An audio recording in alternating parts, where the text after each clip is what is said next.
The sun hung low and merciless over the Colorado Territory, painting the rocky outcrops and sparse grasslands in shades of burnt orange and dusty brown. It was the autumn of 1882, and the small town of Cedar Ridge sat like a weathered scar on the landscape, its wooden buildings huddled together against the endless expanse of wilderness that surrounded it. The air carried the perpetual taste of dust and sage, punctuated by the occasional whinny of horses tied to hitching posts along the main street. Cedar Ridge was like countless other frontier towns scattered across the American West, a place where civilization and wilderness met in an uneasy truce, where law was often more suggestion than fact, and where a man's reputation could mean the difference between acceptance and exile. The townsfolk numbered barely 300 souls, each carrying their own reasons for seeking life in this unforgiving land. Some came for gold, others for land, and still others simply to escape whatever ghosts haunted them back east. Among these souls was one who lived not within the town's rough embrace, but on its very edges, a man the townspeople had christened with whispered names and fearful glances. They called him the Monster, when they spoke of him at all, which was rare and always in hushed tones. His given name was Samuel McCade, though few remembered it anymore.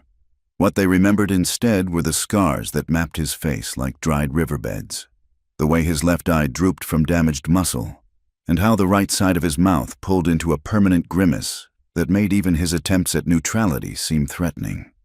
Samuel's cabin stood a full 3 miles from town, nestled against the base of the mountains where the pines grew thick and the shadows ran deep even at midday. He had built it himself 5 years prior, after the incident that had transformed him from a returning soldier into Cedar Ridge's resident nightmare.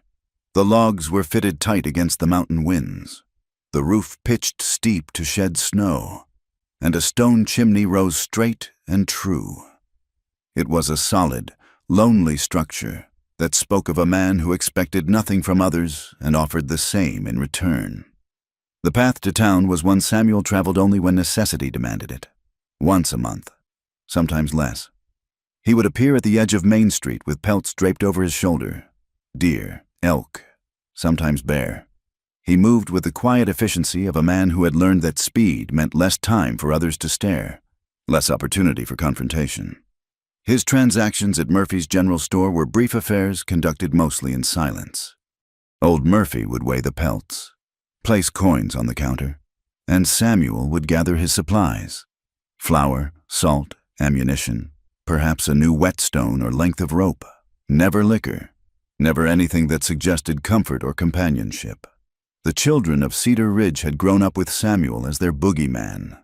Mothers would warn, "You mind your chores, or the monster will come down from his mountain." Fathers would point to the dark tree line when their sons showed defiance, saying, "You want to end up like him, living with the wolves and the dead?" The stories grew with each telling. How he had killed 20 men in the war, how he had turned on his own unit, how the scars came from a deal with the devil himself.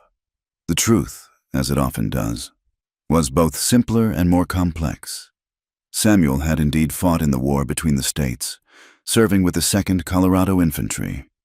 He had been at Glorieta Pass, had seen the elephant as soldiers called experiencing battle, and had returned home like so many others, changed, haunted, struggling to fit back into a world that seemed to have moved on without him. The scars came from a Confederate shell that had detonated near his position, sending shrapnel tearing through flesh and ending his war in a field hospital where the surgeons had done what they could with what remained. But it was what happened after the war that had sealed his fate in Cedar Ridge. A dispute over cards in the Broken Wheel Saloon, too much whiskey flowing, and a man named Jake Thornton who couldn't accept losing to a mangled freak. Thornton had pulled iron first, there were witnesses to that. But when the smoke cleared, it was Thornton who lay dead on the sawdust floor, and Samuel who stood with a smoking Colt in his hand. Self-defense, clear as day. But Thornton had friends, had family, had a pretty young widow who wept at his funeral. The story twisted in the telling until Samuel became the aggressor, the killer who had murdered a good man over a few dollars. Sheriff Watson, a practical man who valued peace over justice, had suggested Samuel might find it healthier to keep his distance from town. It wasn't exile, exactly, but it might as well have been. Samuel had built his cabin, learned to live off the land, and slowly faded from man to monster in the collective memory of Cedar Ridge. On this particular October afternoon, as Samuel checked his trap lines high in the foothills, the stage from Denver was raising a cloud of dust on the eastern road. Inside, clutching a worn carpetbag and steadying a small boy against the coach's violent swaying, sat a woman who would soon challenge everything Cedar Ridge thought it knew about monsters and men. Her name was Elizabeth Hartley, though she had been Elizabeth Morrison for the 6 years of her marriage. The black crepe of mourning still clung to her dress, though it had been 8 months since the accident at the rail yard in Kansas City had made her a widow. 8 months of struggling to keep their small apartment, of taking in washing until her hands cracked and bled, of watching her savings dwindle while relatives suggested perhaps she should consider remarriage or maybe send young Thomas to live with his uncle's family in Chicago. Instead, she had taken what remained of their savings, purchased coach fare west, and answered an advertisement for homestead land available near Cedar Ridge, 160 acres under the Homestead Act, free to anyone willing to work it for 5 years. It was a desperate gamble, perhaps a foolish one. But Elizabeth had discovered that widowhood brought with it an unexpected steel in her spine. If the world wanted to see her broken, she would disappoint it. Thomas, all of 6 years old, pressed his face against the coach window, his eyes wide with wonder at the landscape rolling past. "Mama, are those mountains?" he asked for the 10th time, pointing at the Rockies rising like blue-gray teeth against the horizon. "Yes, sweetheart," Elizabeth replied, smoothing his unruly brown hair. "Those are the Rocky Mountains. We'll be living near them. Will we see bears?" The boy's voice held equal parts excitement and trepidation. "Perhaps," she said, though she hoped not. There were enough challenges ahead without adding wildlife to the list. The coach lurched to a stop in front of the Cedar Ridge Hotel and boarding house, its wheels groaning a final protest. The driver climbed down and began unloading luggage with the casual disregard of a man who had made this run too many times to count. Elizabeth gathered Thomas and their meager belongings, stepping down onto the packed earth of Main Street. The town that greeted her was neither better nor worse than she had expected. False-fronted buildings lined the street like elderly men sucking in their stomachs. The hotel, Murphy's General Store, the Broken Wheel Saloon, a small church with a crooked steeple, the sheriff's office, all the necessary components of frontier civilization assembled with more attention to function than form. Men in worn denims and dusty hats paused to look at her, their expressions ranging from curiosity to calculation. A woman alone with a child was a rare sight, one that upset the careful balance of a place like Cedar Ridge. Elizabeth had arranged by letter to rent the old Pearson place, a cabin 2 miles south of town that had stood empty since its owners had given up and headed back east the previous spring. The land agent, a thin man named Holloway with ambitious whiskers and a permanent expression of mild dyspepsia, met her at the hotel with keys and directions that seemed deliberately vague.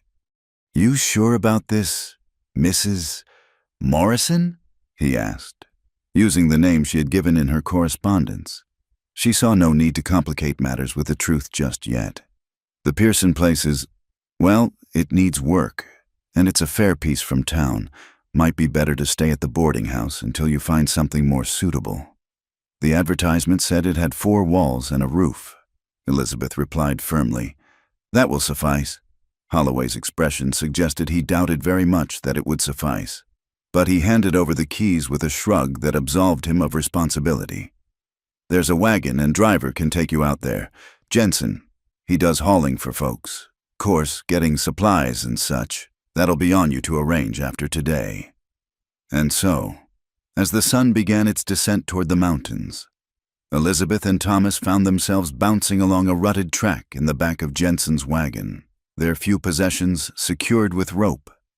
The driver, a taciturn Swede with hands like ham hocks, said nothing beyond grunting when she pointed out the turnoff Holloway had described, the Pearson place. when it finally came into view, was everything Holloway's expression had warned it might be. The cabin leaned slightly to the east, as if tired of fighting the constant wind. Gaps between the logs would need chinking before winter. The roof, while technically present, showed daylight through at least 3 places Elizabeth could spot from the ground. The door hung askew on leather hinges, and what might generously be called a garden plot was now a tangle of wild grass and volunteer aspens. But Elizabeth saw past the neglect to the bones beneath. The logs were sound, the foundation stones properly laid. There was a well with what looked like good water, and a small barn that might house chickens or a milk cow eventually. The land itself stretched away in gentle rolls. Good soil from what she could tell, bordered by a creek that whispered promises of irrigation come spring. "This our new home, Mama?" Thomas asked, his small hand finding hers. "Yes," she said, squeezing gently. "This is where we'll make our new start." As Jensen unloaded their belongings with the same casual efficiency as the stage driver, Elizabeth noticed movement on the northern ridge, a figure on horseback, too distant to make out clearly, watching their arrival. The rider remained motionless for a long moment, then turned and disappeared into the tree line. She thought nothing more of it. These lands were full of drifters and hunters. She had more pressing concerns than curious strangers. That night, as she and Thomas made beds of their blankets on the cabin floor and ate a cold supper of biscuits and preserved peaches, she heard the first whispers of the wild wind that would become her constant companion. It sang through the gaps in the logs, carrying the scent of pine and the distant cry of coyotes. Thomas curled against her, seeking warmth and reassurance in equal measure. Elizabeth lay awake long after her son's breathing had deepened into sleep. Above them, through one of the gaps in the roof, stars burned with a fierce clarity she had never seen in Kansas City. The weight of what she had undertaken pressed down upon her like a physical thing. No family here, no friends, no husband to share the burden. Just her own 2 hands, a determination forged in grief, and a small boy who trusted her to make it right. She did not know that 3 miles to the north, in a cabin built tight against the mountain cold, Samuel McCade sat by his fire cleaning the rifle he had carried while watching the new arrivals. He had seen the woman and child, had noted the absence of a man, had recognized in the set of her shoulders the same stubborn refusal to bend that had driven him to these lonely heights. He did not know why the sight of them had stirred something in his chest. Some echo of the man he had been before war and scars and exile had rewritten his story. He told himself it was mere curiosity, nothing more. After all, the Pearson place rarely held anyone for long. She would be gone before the first snow, back to wherever desperate hope had led her from. But as he banked his fire and prepared for sleep, Samuel found himself thinking of the way she had stood beside that ramshackle cabin, chin lifted, studying her new domain like a general surveying a battlefield.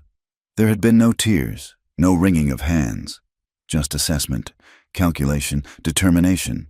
Perhaps, he thought as sleep began to claim him, perhaps Cedar Ridge was about to meet someone who wouldn't scare quite so easily. The first month tested Elizabeth in ways she hadn't anticipated. Each dawn brought new challenges, gaps in the cabin walls that whistled like accusatory voices, a roof that leaked with even the gentlest rain, and soil that seemed determined to break every tool she put to it.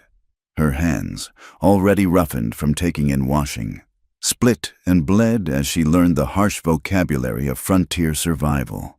Chinking, splitting, hauling, mending. Thomas tried to help, his 6-year-old enthusiasm lasting about as long as it took for the first blister to form on his small palm.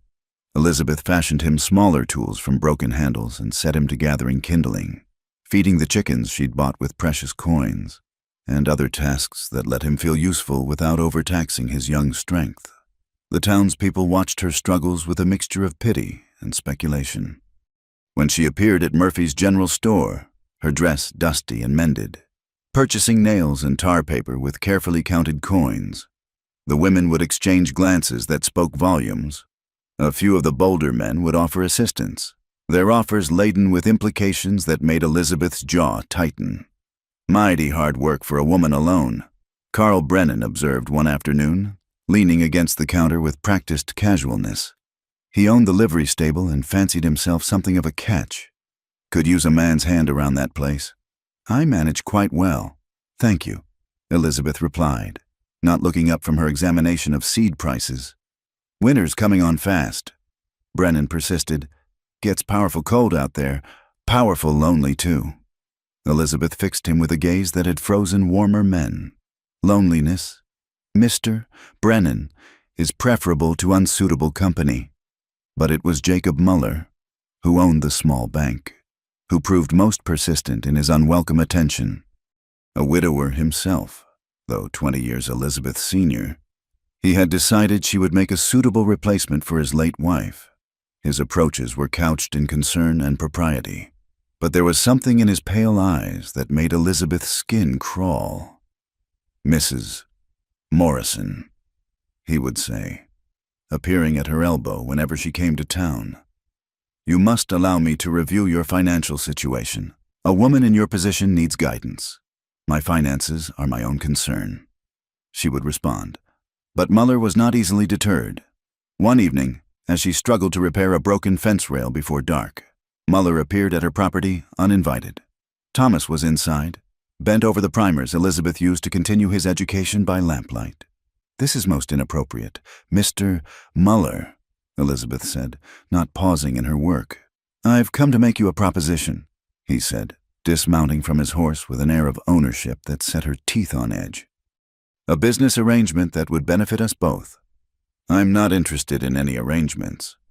He stepped closer, close enough that she could smell the pomade in his thinning hair. You're being foolish. A woman alone, a child to raise. You need protection. I could provide that. I need you to leave my property. Elizabeth's grip tightened on the hammer in her hand. Muller's face flushed. You can't survive out here alone. When winter comes, when your money runs out, you'll see sense. But my offer won't stand forever. Then we understand each other perfectly. Good evening, Mr. Muller. He left, but the threat lingered in the air like smoke. Elizabeth knew she had made an enemy, one with influence in town.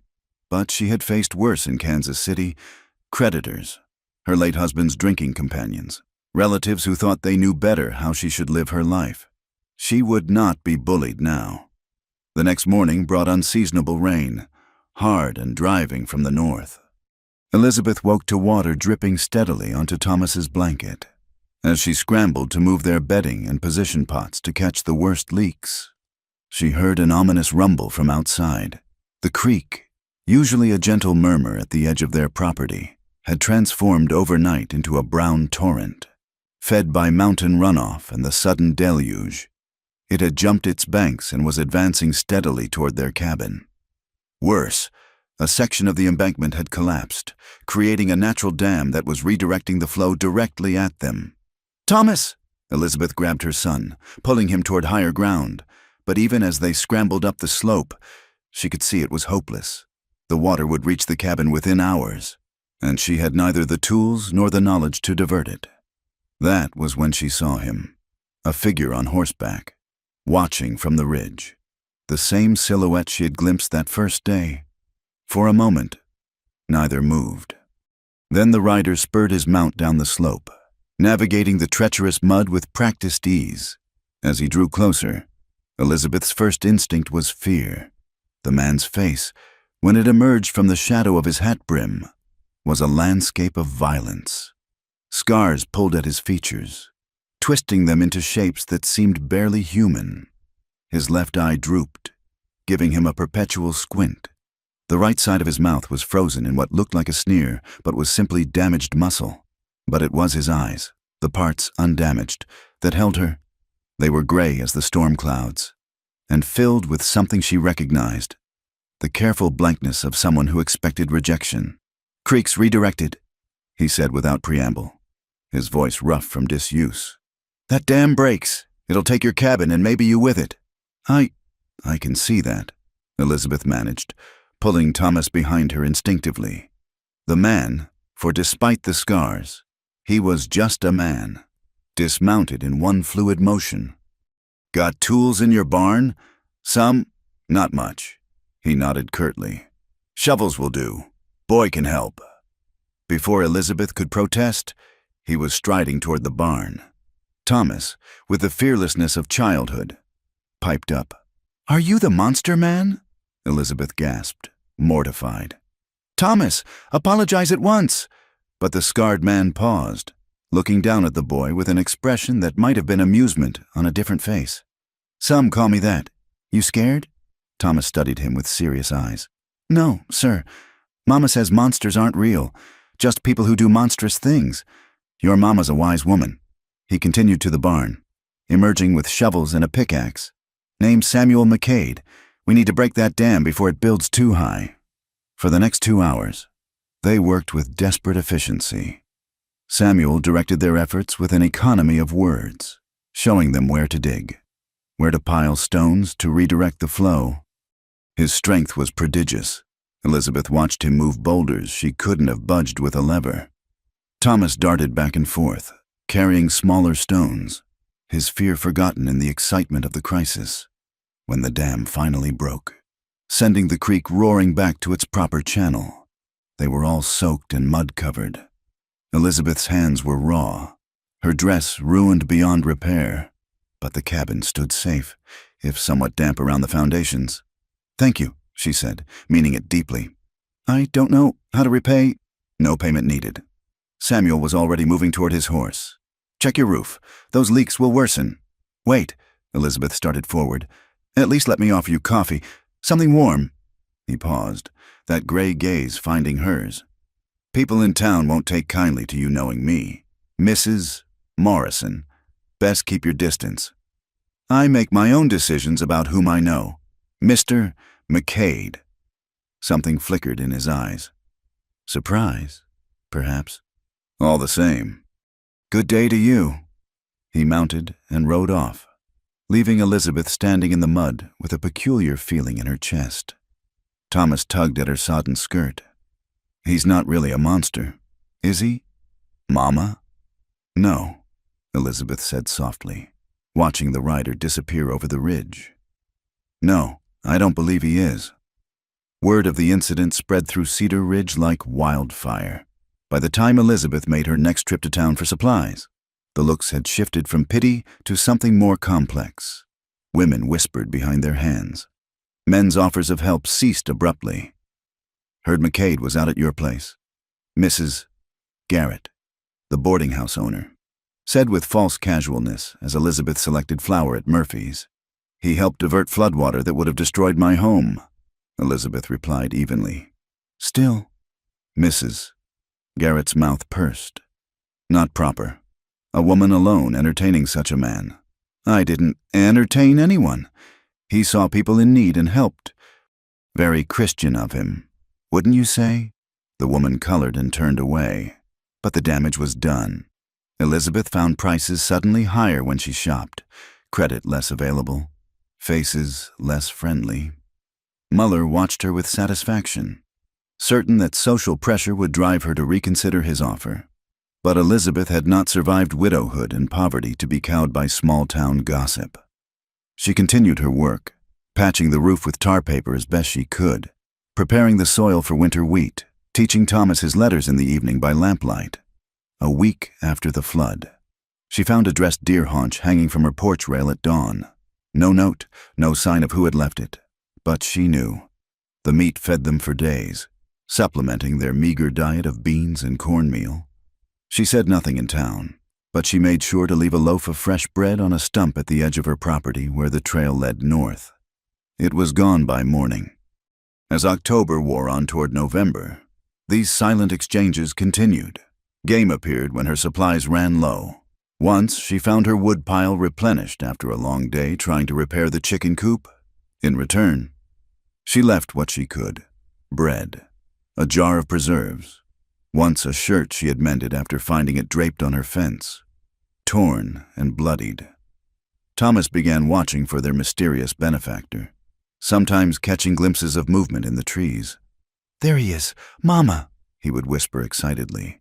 But Elizabeth learned not to look too quickly, understanding that Samuel's help came with the price of distance. One evening, as early snow dusted the ground, she heard Thomas talking to someone outside. her heart leaping to her throat. She rushed out to find her son chattering away to Samuel, who stood at the edge of the property like a man at the border of a foreign country.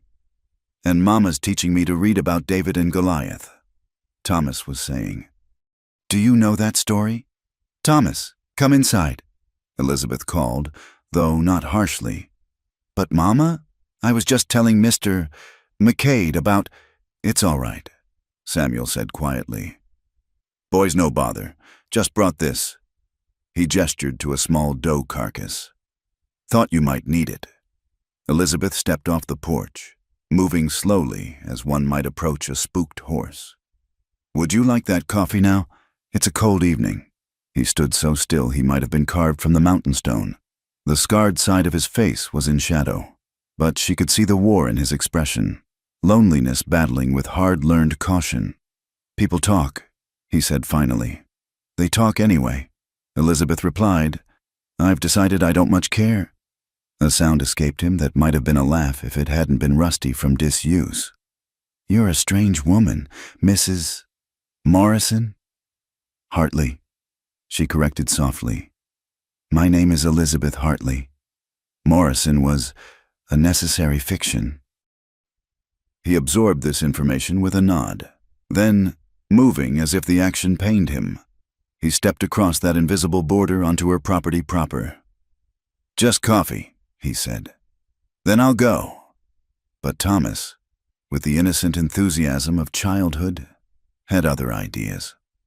As Elizabeth prepared the coffee with shaking hands, when had she last entertained a man who wasn't trying to intimidate or proposition her? Her son peppered Samuel with questions about hunting, the mountains, the tracks he'd seen in the snow. To her amazement, Samuel answered with patience, his damaged voice gentle when addressing the boy. He showed Thomas how to tell deer tracks from elk, drew patterns in the dirt with a stick, even smiled, a crooked, painful expression that transformed his face entirely when he finally rose to leave. Thomas had fallen asleep against his chair, worn out from excitement. Samuel looked down at the boy with something like wonder. "He's not afraid," he said quietly. "Children see more clearly than adults sometimes," Elizabeth replied. "They see what is, not what others tell them to see."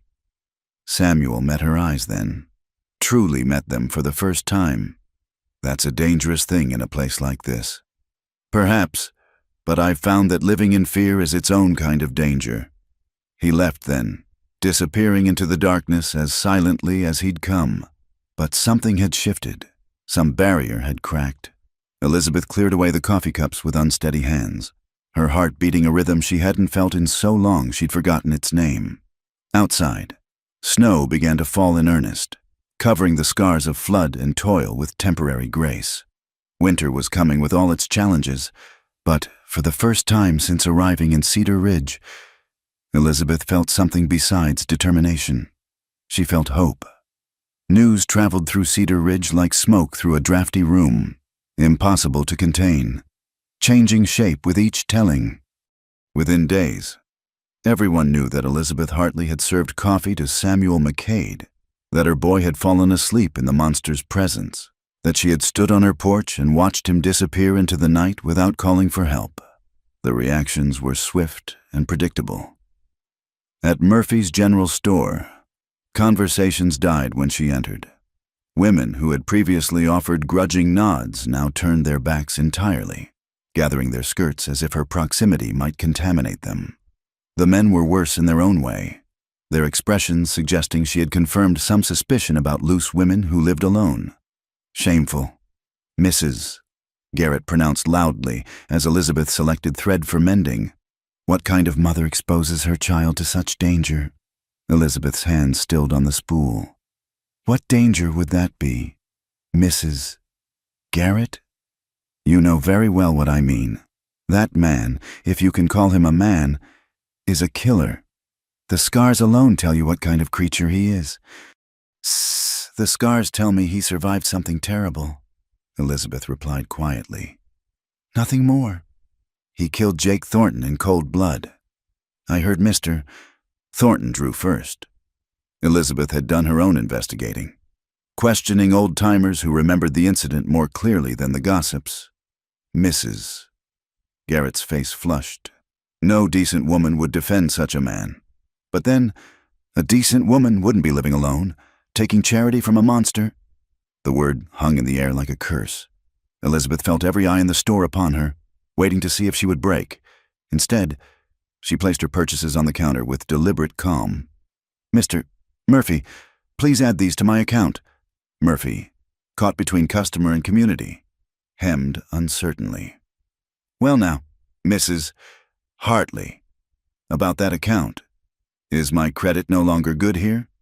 It's just, folks are talking. Then folks should find more productive uses for their tongues." Elizabeth met his gaze steadily. "My money spends the same as anyone's, unless you're refusing my business." Murphy wilted under her stare. "No, ma'am, that'll be $2 even." Elizabeth paid and left, her spine straight despite feeling the weight of every glare. But as she loaded her purchases into the small cart she'd borrowed, her hands trembled. The isolation she'd felt before was nothing compared to the act of hostility now directed her way. That evening, Thomas noticed her distraction. "Mama, why were those ladies mean to you today?" Elizabeth paused in her mending. She had hoped he hadn't overheard. "Sometimes people are afraid of what they don't understand, sweetheart, like how they're afraid of Mr. McCade." "Yes, exactly like that." Thomas considered this with the seriousness of a judge. "That's silly, Mr. McCade helped us. He's nice." "Yes," Elizabeth agreed softly. "He is." But the town's disapproval took more concrete forms than mere gossip. When Elizabeth arrived at the small schoolhouse to enroll Thomas for lessons, the schoolmarm, Miss Prudence Sterling, met her at the door with a pinched expression. "I'm afraid we're quite full at present," Miss Sterling said, not meeting Elizabeth's eyes. "Full?" Elizabeth looked past her to the half-empty classroom. "I count perhaps 15 students. Yes, well, we must maintain standards. Perhaps if your circumstances were to change." The meaning was clear. Denounce Samuel McCade, conform to the town's expectations, or Thomas would suffer for her choices. Elizabeth felt rage rise in her throat like bile. "My son's education will not be held hostage to small-minded prejudice," she said coldly. "Good day, Miss Sterling." She would teach Thomas herself, as she had been doing. But the rejection stung, both for herself and for her son, who had been excited about attending school with other children. Meanwhile, Samuel had retreated to his mountain solitude, clearly regretting his moment of weakness in accepting her hospitality. The gifts of game ceased. The silent exchanges ended. Elizabeth told herself it was for the best, that she had troubles enough without adding his burden to her own. But Thomas had other ideas. Unbeknownst to his mother, he had begun slipping away during his outdoor chores.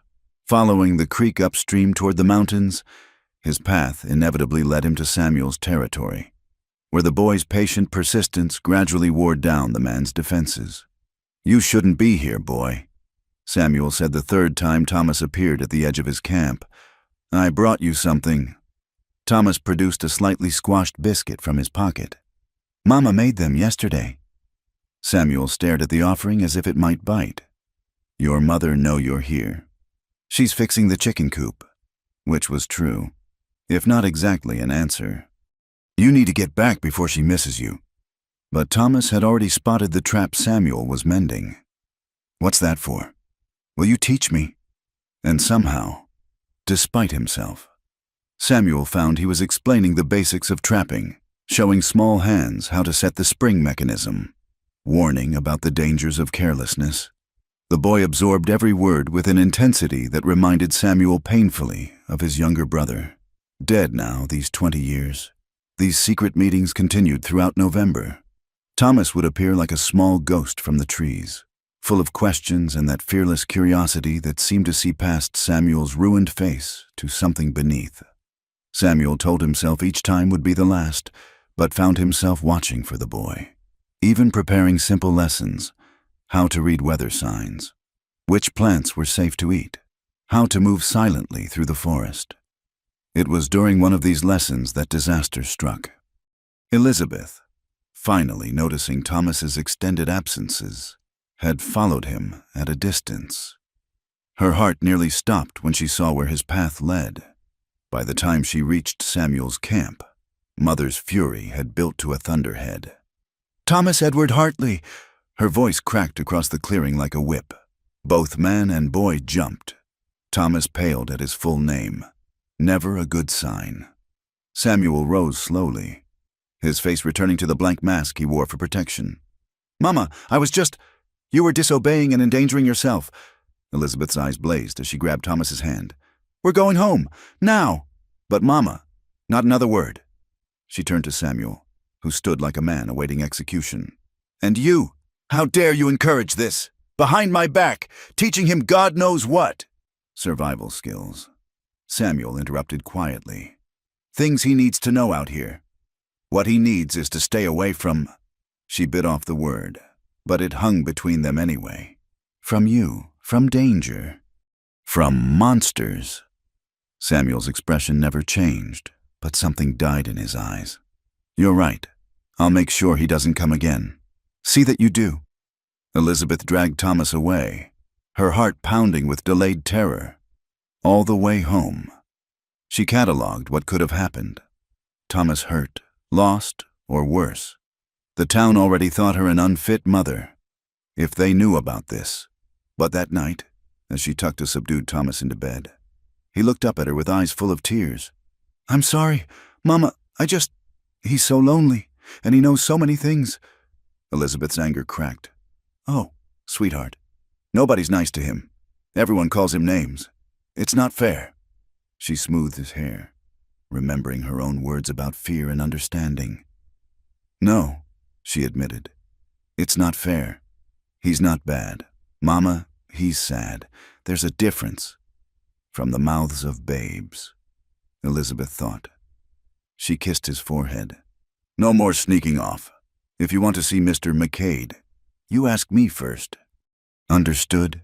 Thomas's eyes widened with hope. "Really?" "We'll see. Now sleep." But sleep eluded Elizabeth. She stood at her window, looking toward the mountains where Samuel kept his lonely vigil. She had reacted from fear of judgment, of loss, of the complicated feelings the scarred man stirred in her chest. But Thomas was right. There was a difference between bad and sad, between dangerous and damaged. 3 days later, she found herself on the trail to Samuel's cabin, a basket on her arm, and Thomas chattering excitedly beside her. The decision had not been easy, but the memory of the light dying in Samuel's eyes haunted her. She had added to his burden of rejection, and that knowledge sat poorly with her conscience. His cabin appeared through the pines like something from a fairy tale, solid, well-crafted, but utterly alone. No smoke rose from the chimney. For a moment, Elizabeth feared he had gone, driven away by her harsh words.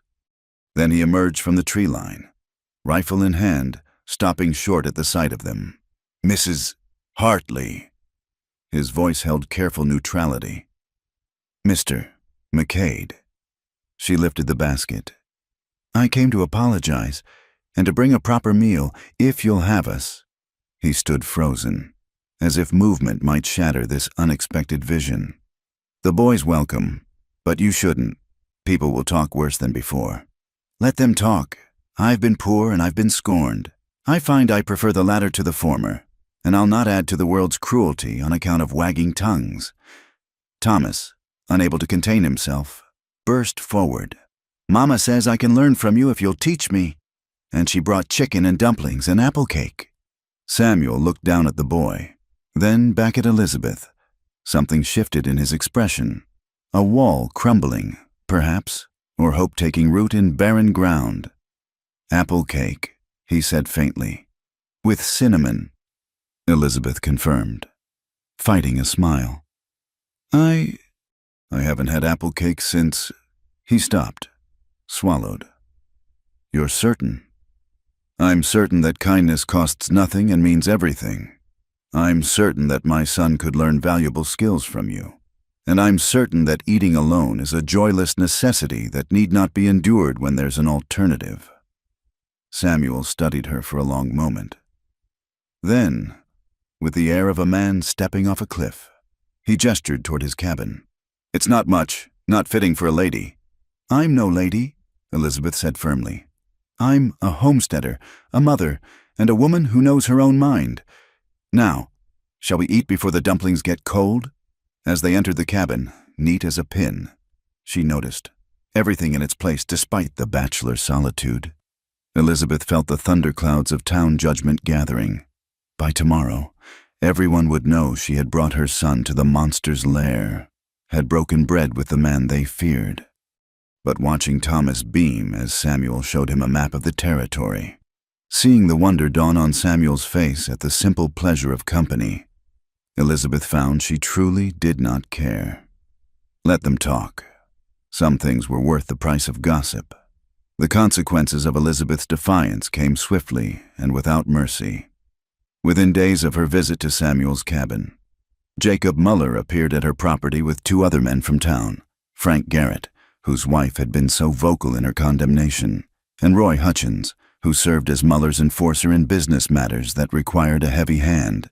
"Mrs. Hartley," Muller said, dismounting with an air of grim satisfaction, "I'm afraid we need to discuss your situation." Elizabeth, who had been splitting kindling, straightened but kept the axe in her hands. "State your business, Mr. Muller. The town council has met. There are concerns about the welfare of your son. The town council has no jurisdiction over my family." Muller's smile was thin as paper. "Perhaps not officially, but decent folks have a moral obligation to protect children from harmful influences. Your association with McCade has raised questions about your fitness as a mother." Elizabeth felt ice form in her veins, but her voice remained steady. "My associations are my own business." "Not when they endanger a child," Garrett interjected. "Taking the boy to that killer's cabin, have you lost all sense? The only danger to my son comes from narrow-minded fools who would use a child as leverage for their prejudices." Hutchins, a man whose reputation for violence made him Muller's perfect companion, stepped forward. "Maybe you need a reminder about how things work in Cedar Ridge, woman."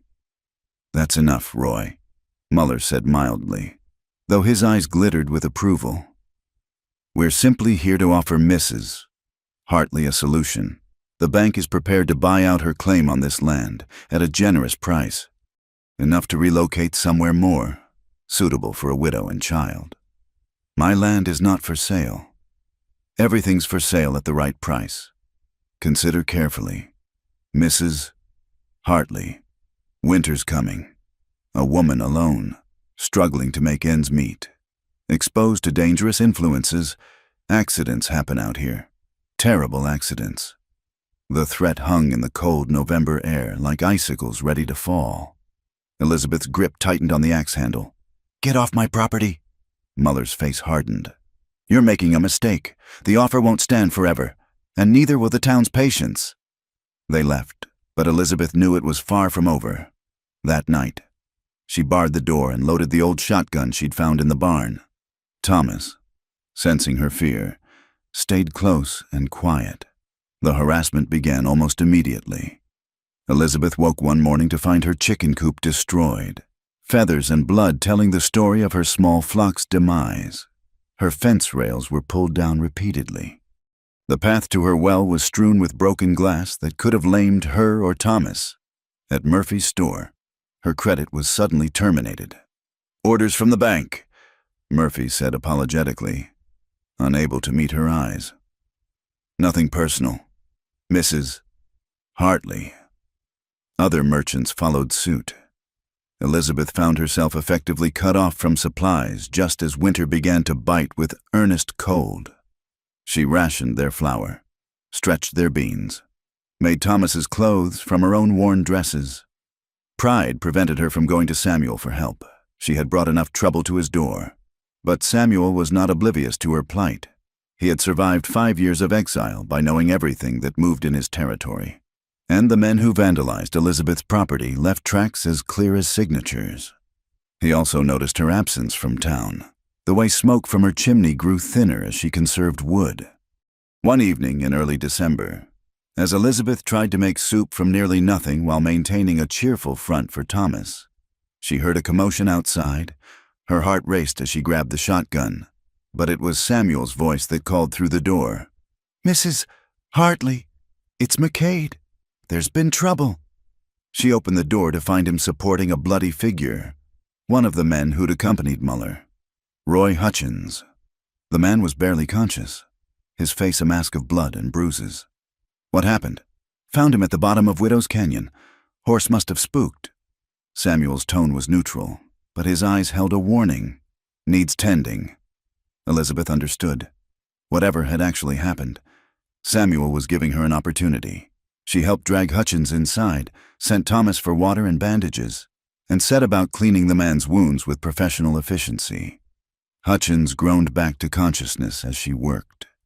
His eyes focused first on her, then widened in terror as they found Samuel standing silent in the corner. "You!" he gasped. "You tried to kill me." "Interesting claim," Samuel said mildly. "Considering I just saved your worthless life. You spooked my horse, made it rear. Your horse spooked because you were riding drunk through dangerous country in the dark, probably following someone. Maybe planning mischief." Samuel's scarred face could have been carved from stone. "Lucky I was hunting nearby." Hutchins tried to rise, but Elizabeth pressed him back down.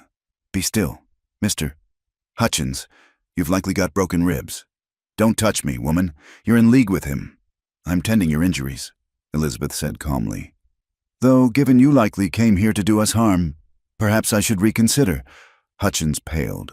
Realizing his position, he was injured, alone, in the cabin of a woman he'd threatened, with the man everyone called a monster standing guard. His bluster crumbled. I won't say anything. Just let me go." "Oh, you'll say plenty," Samuel corrected. "You'll tell everyone how Mrs. Hartley showed Christian charity to a man who meant her ill. You'll tell them how she saved your life when she could have let you bleed out in the snow. And you'll make it clear that anyone else who comes here with mischief in mind might not be so fortunate as to have me nearby to rescue them from their own stupidity." Hutchins nodded frantically. Yes, I'll tell them. And one more thing." Samuel leaned closer, his damaged face terrible in the lamplight. "The boy, anyone who threatens the boy, anyone who even looks at him wrong, will answer to me. Make sure Muller understands that." When Hutchins finally limped away on his recovering horse the next morning, Elizabeth turned to Samuel with mixed emotions. "You didn't have to involve yourself.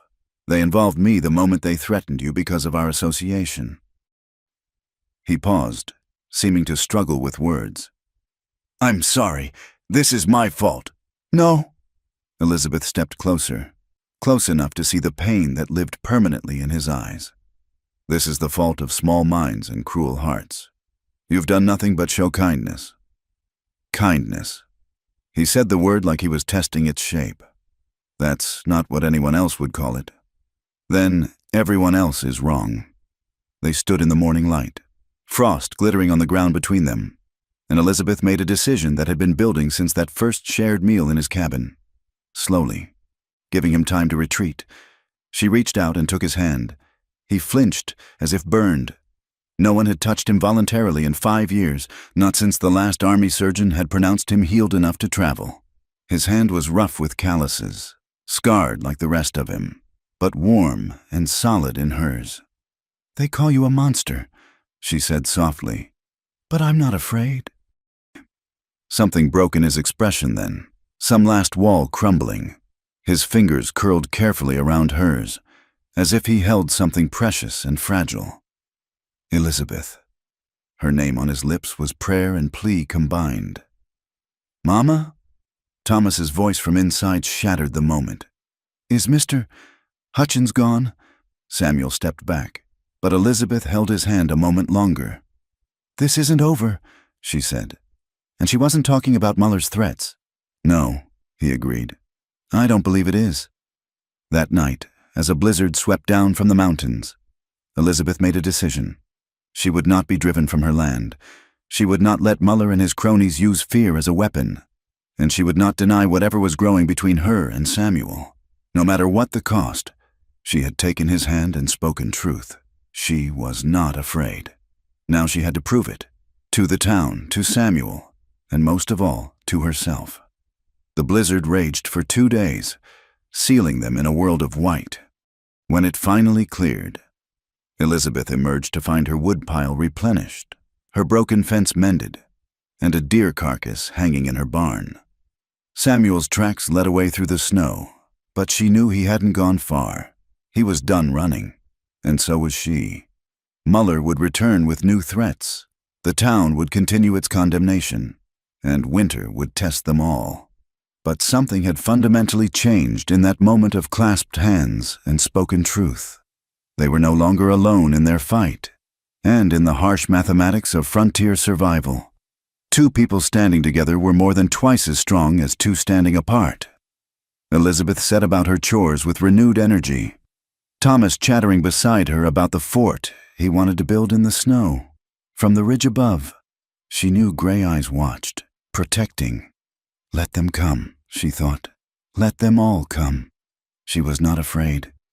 Winter descended upon Cedar Ridge with a vengeance that year, as if nature itself sought to test the bonds forming between the outcasts. The snow piled higher than anyone could remember, turning the landscape into an endless white desert, broken only by the dark sentinels of pine trees. Elizabeth's cabin, already weathered, groaned under the weight of ice and snow. It was during the worst of the storms that their relationship deepened beyond mere survival into something richer and more complex. Samuel began arriving in the blue hour before dawn, moving through the snow with the silence of a man who had learned to be invisible. He would split wood, check the roof for dangerous ice dams, ensure the path to the well remained clear. By the time Elizabeth woke, evidence of his presence was everywhere, though the man himself had vanished like morning mist.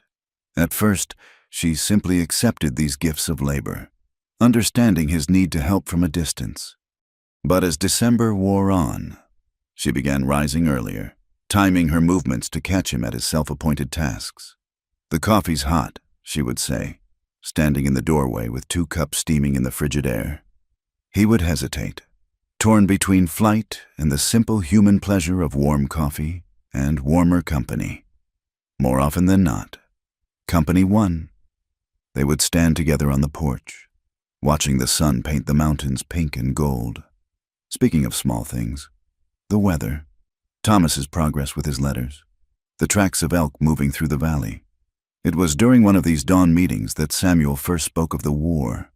"I wasn't always like this," he said suddenly, gesturing to his scarred face. "Before the war, I was different." Elizabeth waited, understanding that words held back for years needed space to emerge. "Had a girl back in Illinois, Mary Catherine. Her name was pretty as a spring morning. We were going to marry when I got back." His laugh was bitter. "She took one look at what the Confederate shell did to me and ran. Can't say I blamed her. I'm sorry," Elizabeth said softly. "Don't be. If she'd stayed, I'd never have come west, never have found—" He stopped, but his eyes finished the sentence as they found hers. "Found what?" she prompted gently. "Peace," he said finally, though they both knew that wasn't the whole truth. These conversations became their ritual as December deepened into January. The bitter cold that kept most folks huddled by their fires became their private season, a time when the world narrowed to just the 2 of them and the boy who had brought them together. Thomas bloomed under Samuel's tutelage. The boy learned to read the sky for weather, to identify animals by their tracks, to move through the forest with something approaching Samuel's uncanny quiet. More importantly, he learned lessons no school could teach, about resilience, about seeing past surfaces, about the strength found in gentleness. One evening, as they sat by Elizabeth's fire while a blizzard raged outside, Thomas asked the question Elizabeth had been dreading. "Mr. Samuel, will you be my papa?" The silence stretched like taffy. Samuel's scarred face went very still, and Elizabeth felt her heart hammering against her ribs. "Thomas," she began, but Samuel raised a hand. "Boy," he said carefully. That's not a simple question. Your mama and I, it's complicated. Why? Thomas possessed the devastating directness of childhood. You care about Mama. She cares about you. You teach me things like a papa would. Why is that complicated? Samuel looked at Elizabeth helplessly. She took a breath and tried to explain. Sometimes, sweetheart, caring about someone isn't enough. The world has opinions about how people should be, and the world is wrong, Thomas interrupted with 6-year-old certainty. Just like they're wrong about you being a monster, Mama says we shouldn't let wrong people decide things for us. Out of the mouths of babes. Elizabeth thought for the second time that winter. She met Samuel's eyes across the fire and saw her own turmoil reflected there. Hope warring with fear. Desire fighting prudence. You're right, Samuel said finally. The world is wrong about a lot of things, but that doesn't make living in it any easier. Later, after Thomas had been tucked into bed, Samuel lingered at the door. The storm had passed, leaving the night crystal clear and sharp with stars. He's not wrong, Elizabeth said quietly. About any of it. Elizabeth. Her name was a caution on his lips. I know what the town thinks. I know what we risk. But Samuel, I've been a widow. I've been proper and respectable and alone. None of it filled the empty places. I can't offer you anything, he said roughly. I'm a pariah. Association with me has already cost you. You can offer me yourself, she interrupted. That's all I want. He turned to face her fully then, letting the lamplight fall across his scars without flinching. This is what you want. Instead of answering with words, Elizabeth stepped close and raised her hand to his face. He froze as her fingers traced the ruined landscape of his cheek, gentle as snowfall. No one had touched his scars since they'd healed. No one had looked at them without flinching. This, she said firmly, is the face of a man who survived hell and came out the other side, who shows kindness despite cruelty, who teaches my son to be strong and gentle both. Yes, this is what I want. Something broke in him then. She could see it in his eyes. Years of armor, carefully constructed, fell away. He caught her hand, pressing it against his scarred cheek. And for the first time in 5 years, Samuel McCade wept.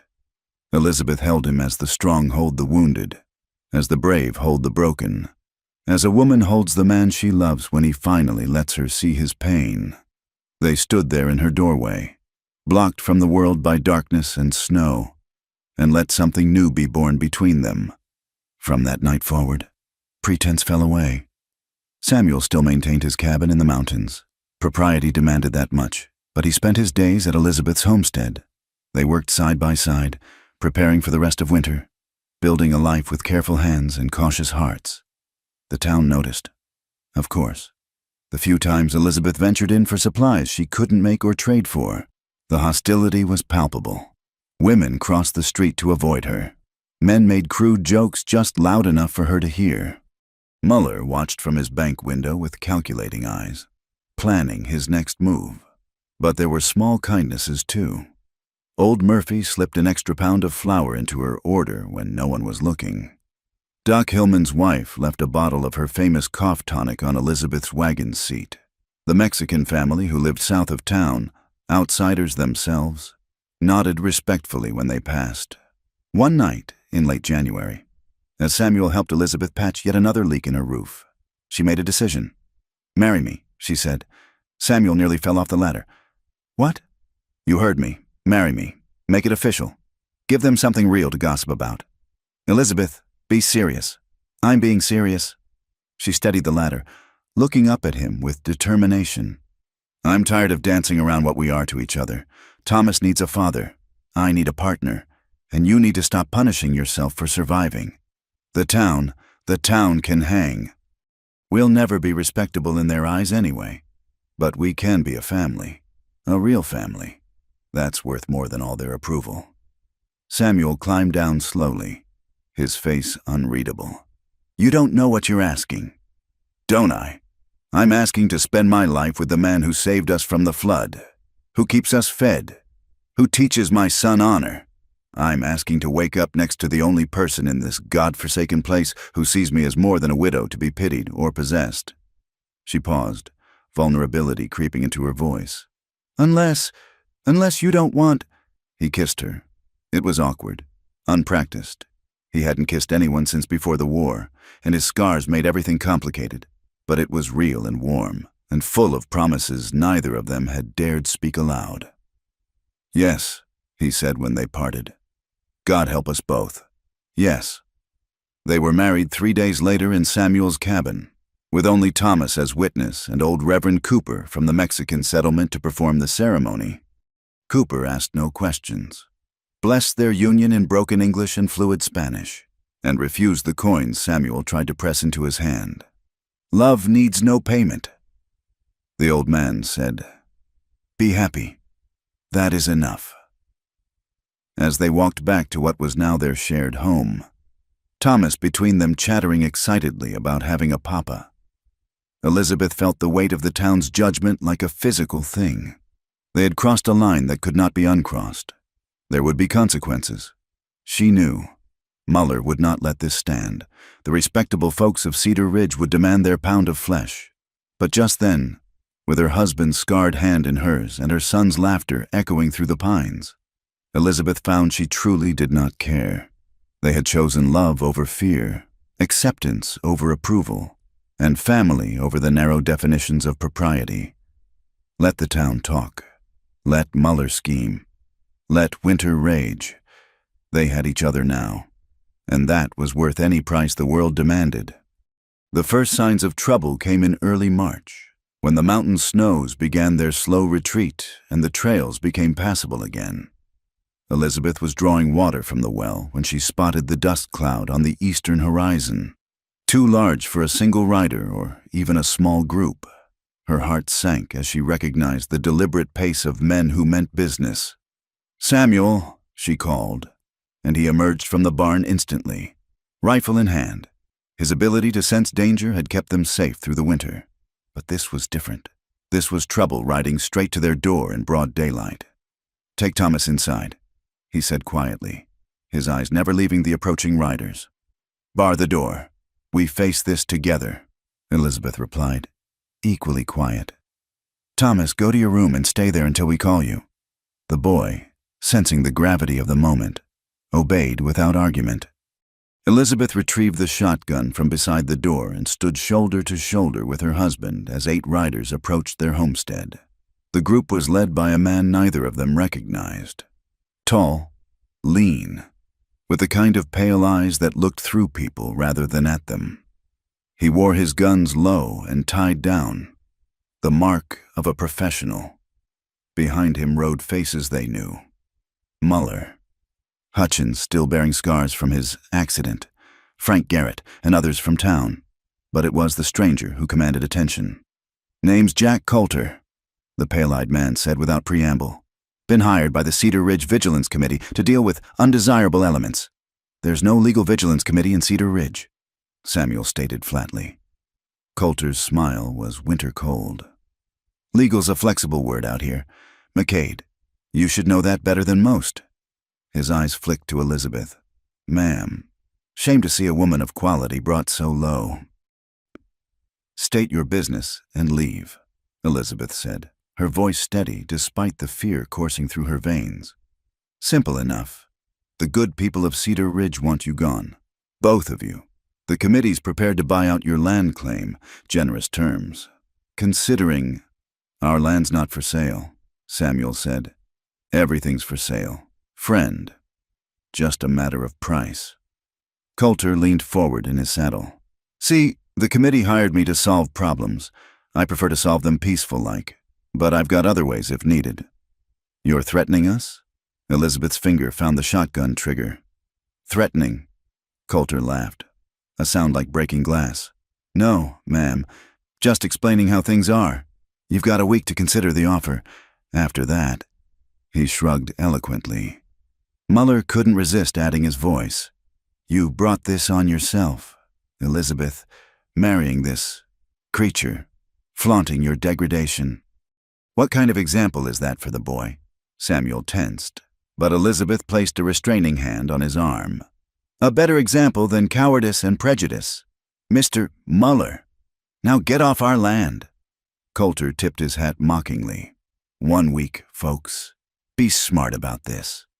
They rode away, leaving a silence that pressed against the ears. Elizabeth lowered the shotgun with trembling hands. "We need help," she said. "There is no help. Not for us." Samuel's voice was bleak.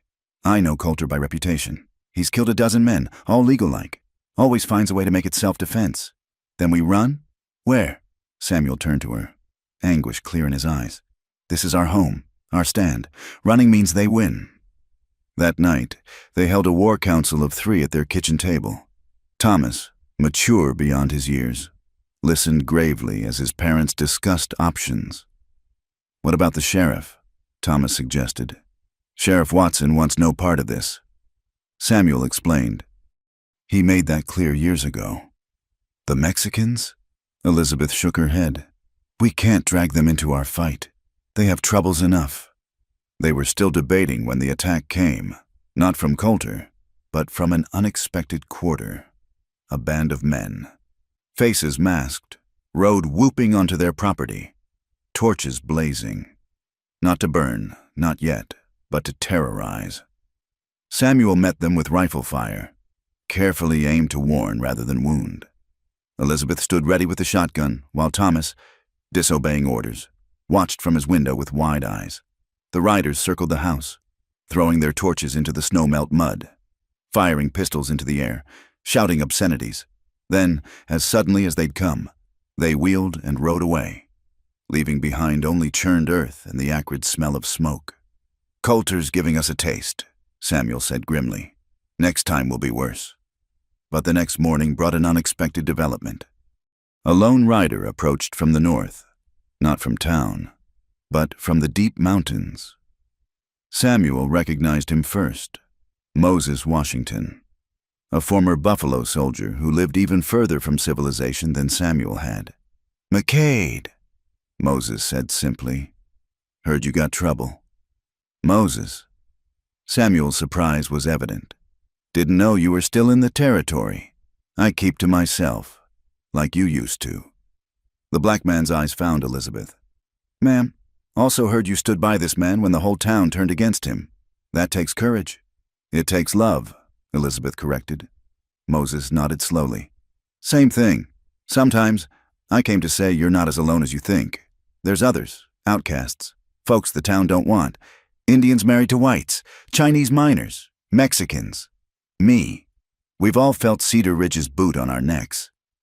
"We're not looking to start a war," Samuel said. "War's already started. Friend, question is whether you fight alone or with others who understand." Over the next 3 days, they came, the invisible people of the frontier, the ones who lived on the margins. Not many, perhaps a dozen all told, but each with skills forged by survival. Juan Delgado, who knew every trail for 50 miles. Chen Wei, whose knowledge of explosives from mining could serve other purposes. Sarah Crow Feather, a half-Arapaho woman whose husband had been driven out for marrying her. They didn't come to Elizabeth's homestead. That would have been too dangerous. Instead, they met in the high meadows, planned in the shadows, prepared for what everyone knew was coming.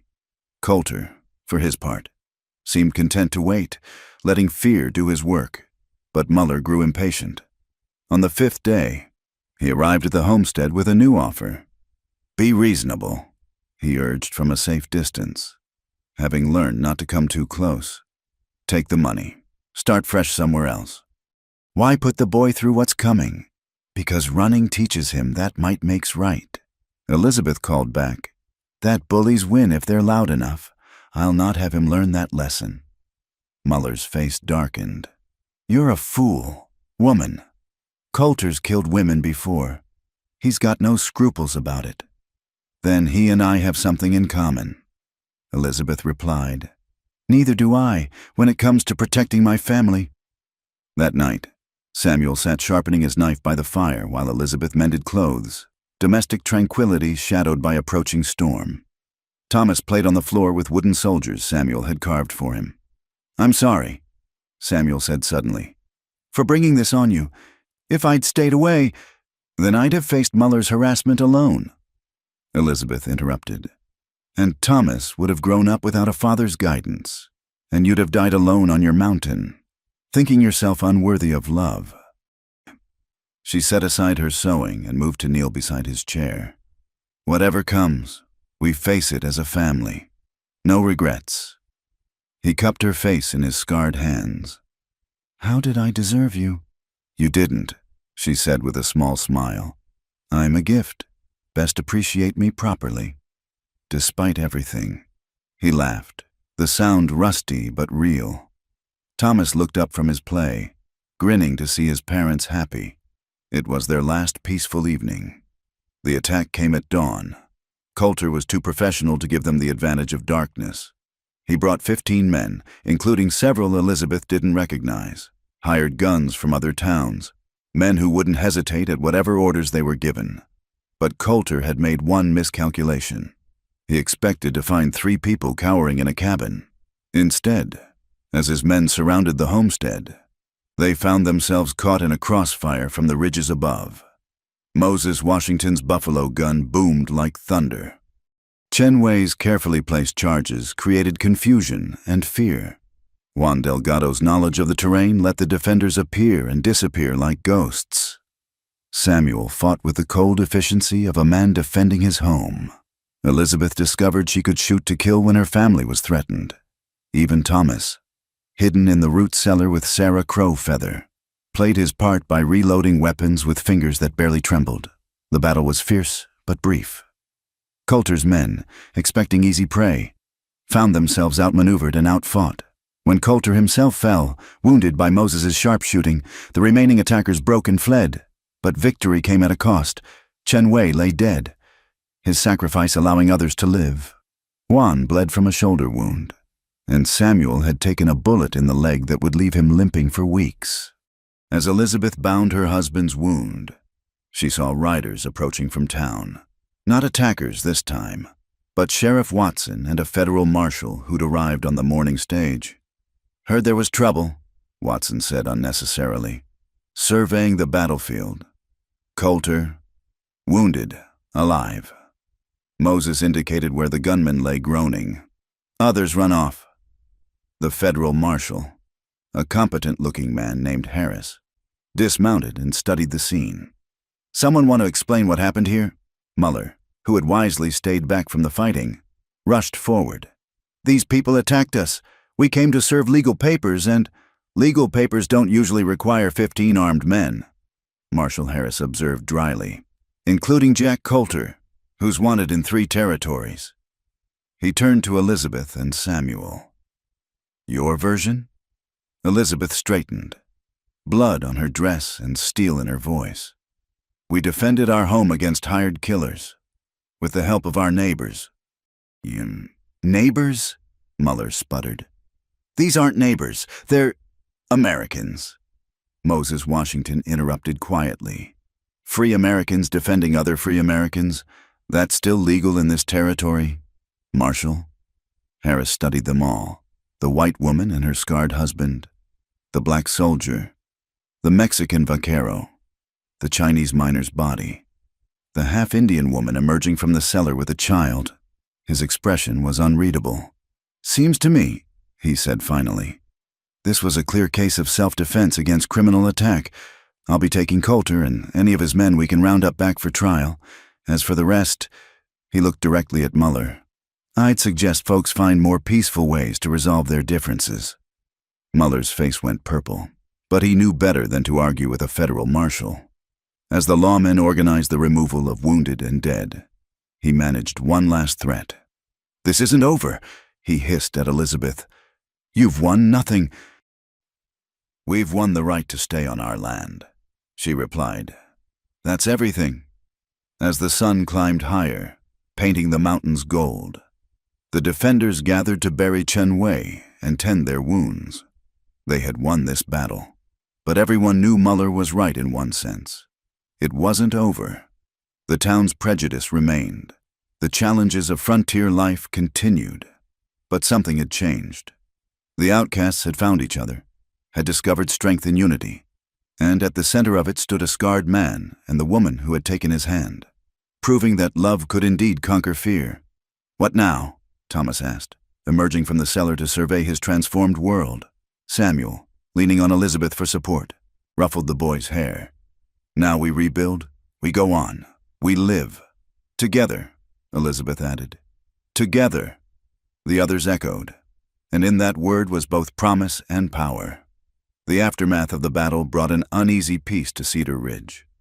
Marshal Harris's intervention had forced a temporary cessation of hostilities, but the underlying tensions remained like embers waiting for fresh wind.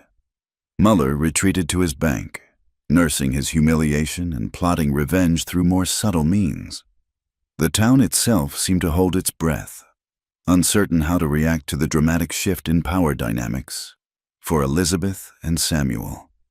The days following the confrontation were filled with the quiet work of healing and rebuilding. Samuel's leg wound, while not life-threatening, kept him confined to the cabin for the first week. He chafed at the inactivity, but Elizabeth proved an implacable nurse. "You'll stay in that bed until Doc Hillman says otherwise," she declared, ignoring his protests. "We didn't survive all this for you to lose the leg to infection from your stubbornness." It was during this enforced stillness that Marshal Harris paid them an unexpected visit. He arrived alone, his weathered face thoughtful as he accepted Elizabeth's offer of coffee.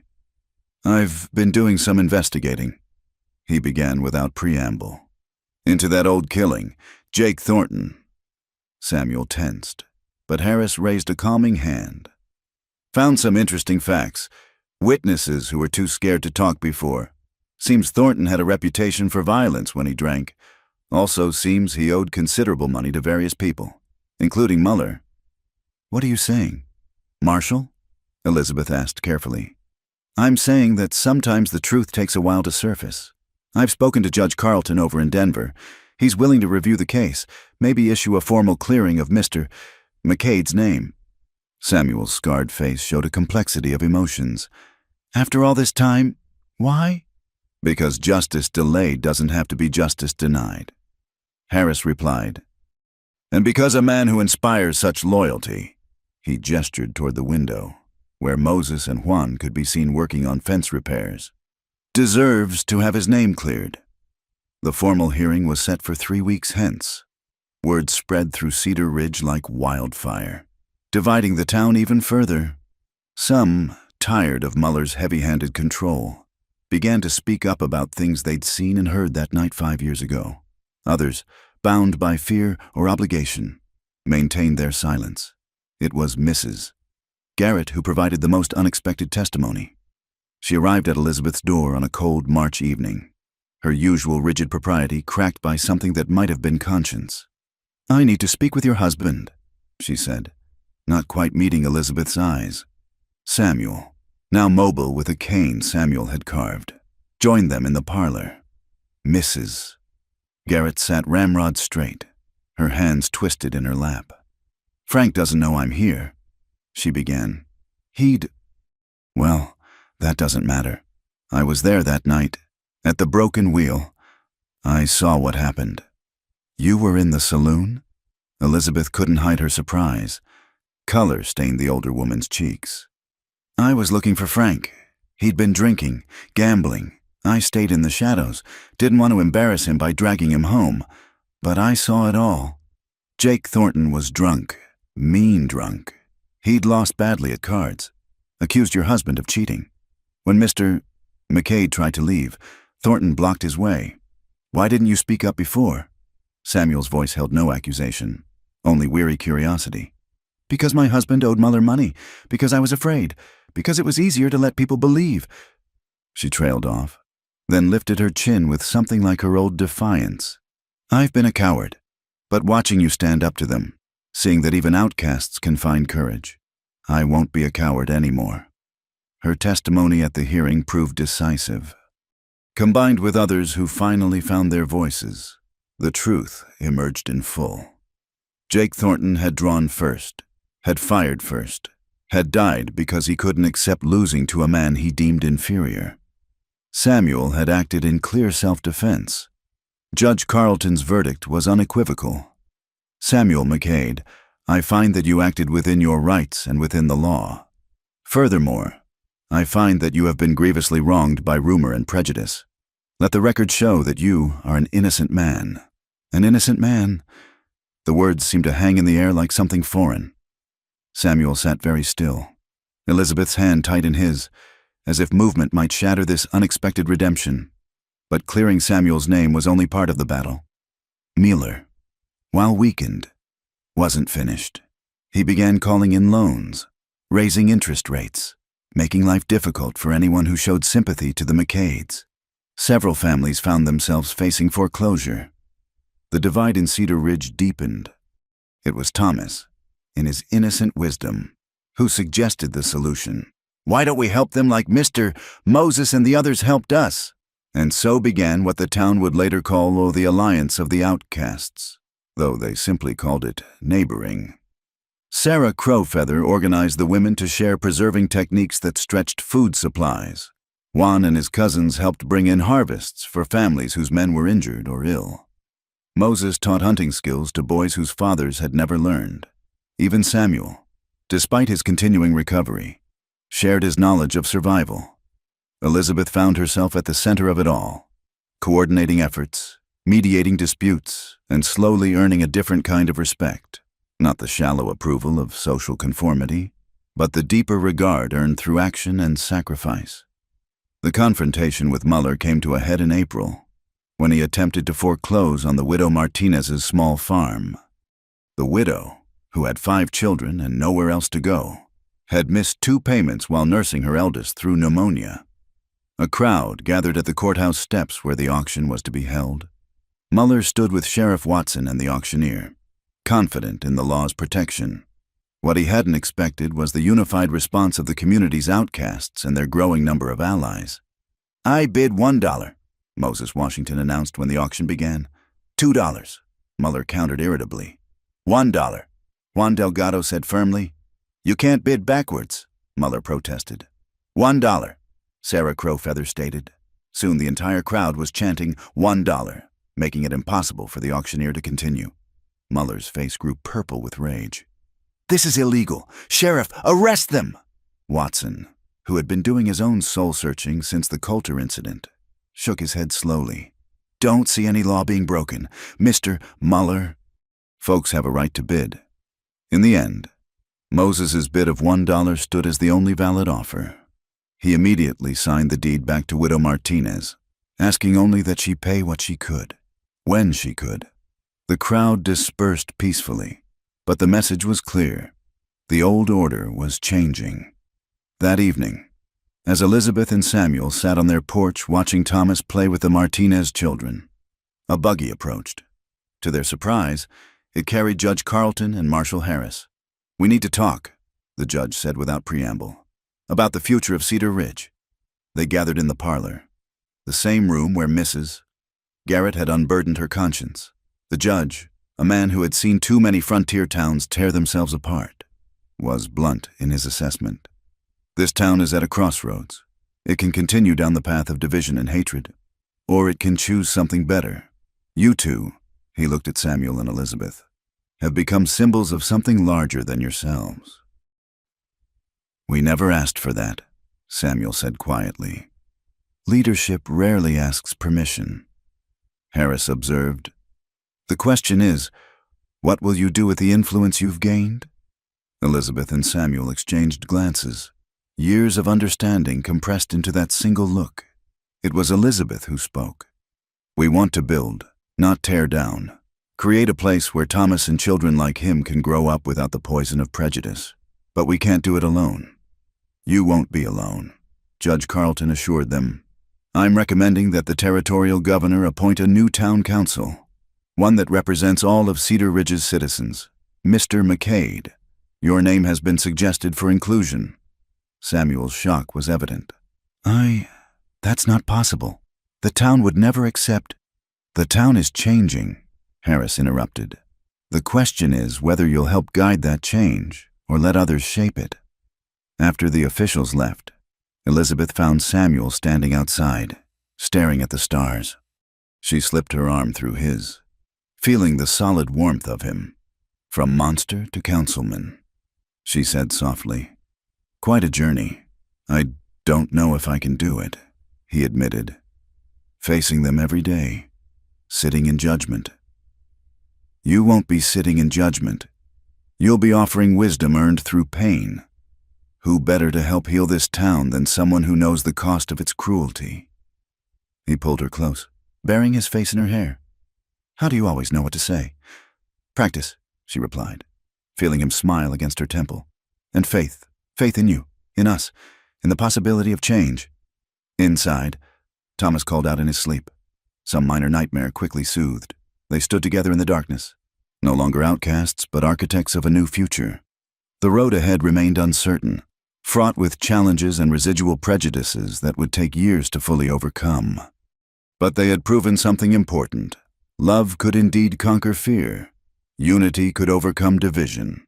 And even the most scarred hearts could find healing in the courage to trust again. The monster of Cedar Ridge was dead, a myth dissolved by truth and compassion.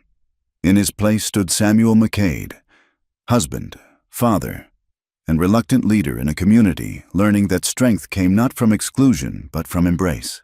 As they turned to go inside, a wolf howled in the distant mountains. Not a threat, but a reminder that the wild still existed, would always exist. At the edges of civilization, but wilderness, they had learned, wasn't something to be feared. Sometimes it was where you found your truest self. Sometimes it was where love bloomed strongest. And sometimes, just sometimes, it was where monsters became men and outcasts became family.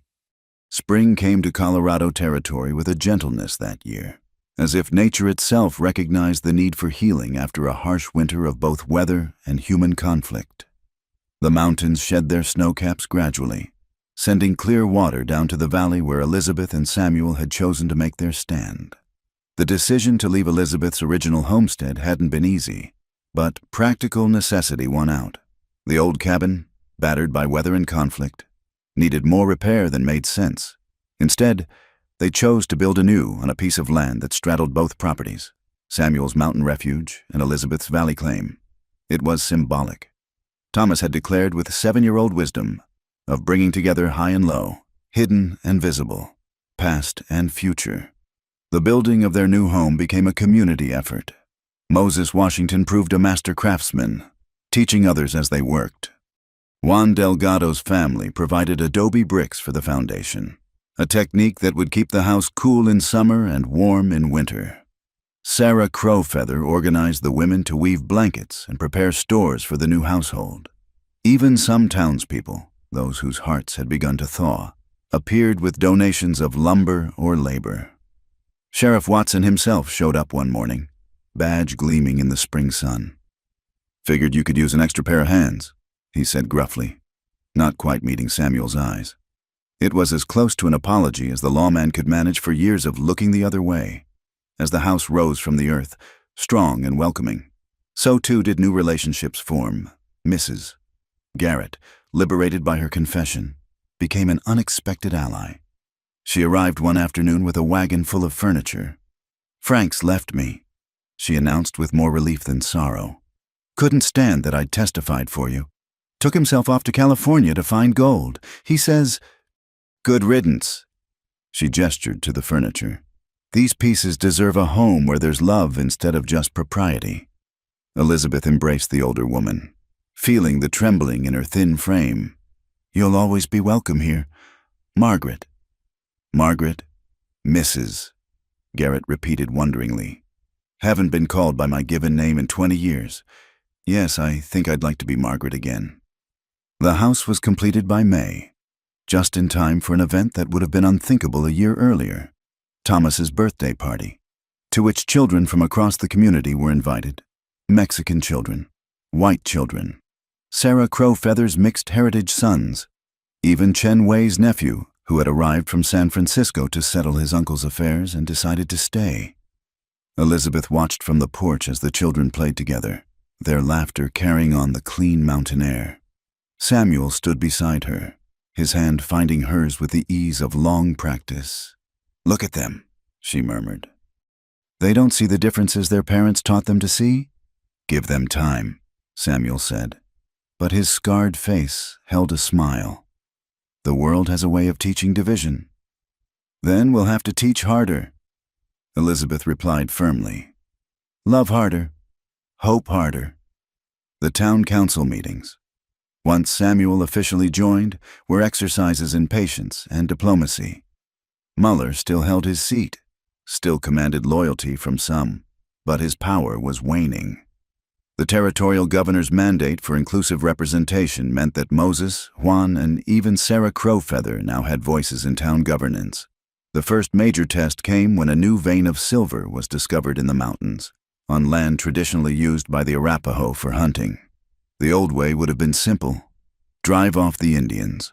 Let white prospectors claim everything.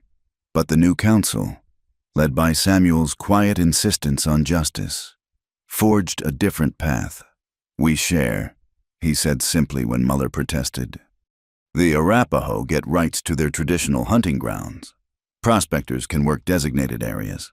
The town takes a percentage of fines to fund a proper school, one that welcomes all children. You're talking about giving savages equal rights with white men, Muller sputtered. I'm talking about recognizing that we all bleed red. Samuel replied, his damaged voice carrying the weight of hard-won wisdom. I've seen enough blood spilled to know it all looks the same on the ground. The compromise held, though not without grumbling. But when the first silver revenues built a new schoolhouse with Sarah Crowfeather as one of the teachers, even some skeptics began to see the wisdom in cooperation. Life settled into new rhythms. Samuel found that his skills in hunting and tracking translated well to his role as a peace officer, working alongside Sheriff Watson to maintain order with justice rather than fear. Elizabeth established a lending library in their home, teaching anyone who wanted to learn to read. Thomas grew like a reed, absorbing lessons from his varied community of teachers. One autumn evening, as the aspens turned gold on the mountainsides, Elizabeth found Samuel in what they'd come to call his thinking spot, a bench behind their house facing the peaks. His appointment to the Territorial Committee on Veteran Affairs had brought new responsibilities, new challenges. They want me to speak, he said without preamble, at the dedication of the War Memorial in Denver, about healing, moving past old wounds. Elizabeth settled beside him, saying nothing. She'd learned when to speak and when to simply be present. How can I talk about healing? Samuel continued, touching his scarred face unconsciously. When I wear my wounds for all to see. Maybe that's exactly why you should speak, Elizabeth suggested gently. Because your wounds are visible. Because you've learned to live with them, not in spite of them, but through them. Because you found love and purpose not by hiding, but by allowing yourself to be seen. He was quiet for a long moment. Then, will you come with me? Try to keep me away. The speech, when delivered, was simple and powerful. Samuel spoke of wounds both seen and unseen, of the courage required not just in battle but in the harder fight for peace afterward. He spoke of a woman who had looked past scars to see the man beneath, of a community that had learned to build bridges from its very divisions. His words, halting at times but genuine throughout, brought tears to many eyes and changed more than a few hearts. Muller left Cedar Ridge that winter. His bank sold to a consortium that included Moses Washington as a partner. Some said he went to San Francisco, others to Chicago. Elizabeth suspected he'd simply found a new town where his old methods might still work, and pitied those who would have to learn the lessons Cedar Ridge had paid for in pain. Spring came round again, and with it the anniversary of that first meeting in the flood. Samuel and Elizabeth stood by the creek, now running peacefully in its proper banks, watching Thomas teach the younger children how to skip stones. Did you imagine this? Elizabeth asked, when you saved us that day. I imagine nothing, Samuel admitted. I was empty then, just existing. You gave me reason to live again. We gave each other reason, she corrected, leaning into his strength. And look what we've built from that gift. Their home stood strong against the mountains, smoke rising peacefully from the chimney, gardens spread out in neat rows, promising summer's bounty, chickens pecked in the yard, a milk cow lowed in the barn, and horses grazed in the pasture, all the signs of a prosperous homestead. But more than that, paths led to their door from all directions. The path from town was well worn now, no longer traveled in fear or secrecy, but in friendship. Children's laughter rang out regularly. Neighbors came to share meals, seek advice, or simply enjoy the peace of a place where all were welcome. As the sun began its descent toward the mountains, painting the sky in shades of rose and gold, Elizabeth and Samuel turned toward home. Thomas ran ahead, calling something about helping with dinner. They followed more slowly. Hands joined, no words needed. They had traveled far from that day when a widow had looked at a scarred man and declared her lack of fear. Through flood and drought, prejudice and acceptance, isolation and community, they had built something larger than themselves, a love that had indeed conquered fear, a family that extended beyond blood, a home that stood as testimony to the power of choosing hope over hate.